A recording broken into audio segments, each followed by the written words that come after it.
谢谢徐哥。那我去上班去了。好。徐总早，顾总早。哟，干儿子，你这么叫我不合适吧？我爸的干儿子，行了吗？这就是我跟你说过那个干儿子。你来我们公司干嘛？送谁啊？徐总早。这世界这么小吗？哎，你要跟我抢老爸、抢公司，将来还可能要跟我抢遗产。现在还把间谍送到我们公司，这我不能坐视不管了。所以你怎么说？我不是间谍，我是正规面试进来。我也只是来送小宁的。送我公司的员工也不可以，影响工作。听见了吗？以后不准送。哥，你有必要这样吗？别叫我哥，我可受不起。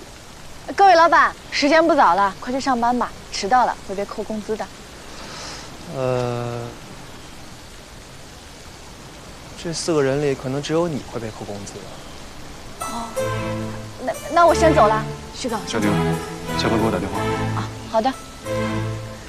江小宁啊，你是不是还在实习期啊？是的。公司规定，实习期不准谈恋爱，否则开除。没听过这个规定啊。现在有了，徐总你同意吗？完全同意。好，董事会通过了。知道了，实习期不准谈恋爱，不准跟无关人士接触过于频繁。什么算是无关人士啊？非本公司人员，男性，单身，年龄相仿，高个子，烫发，穿个风衣，姓唐，这个就有点过了吧？说的也是，够明确了，差不多了。徐哥，拜托了，你快走吧，啊！哥，不管你怎么看我，我们毕竟是兄弟。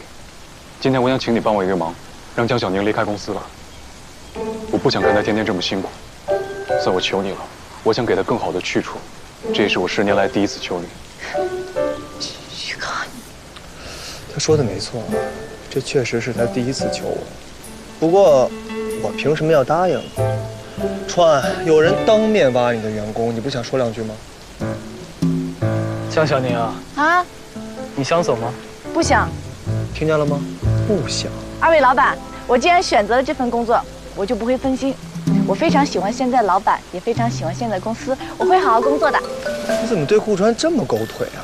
不过我非常喜欢。世界上本来没有路，正是因为有了你这样的腿，才有了我们穿的路。好好干啊，我给你涨工资。谢谢徐总。徐哥，你快走吧，快走，快走。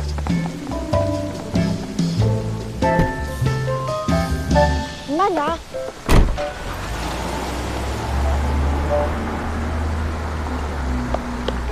老板。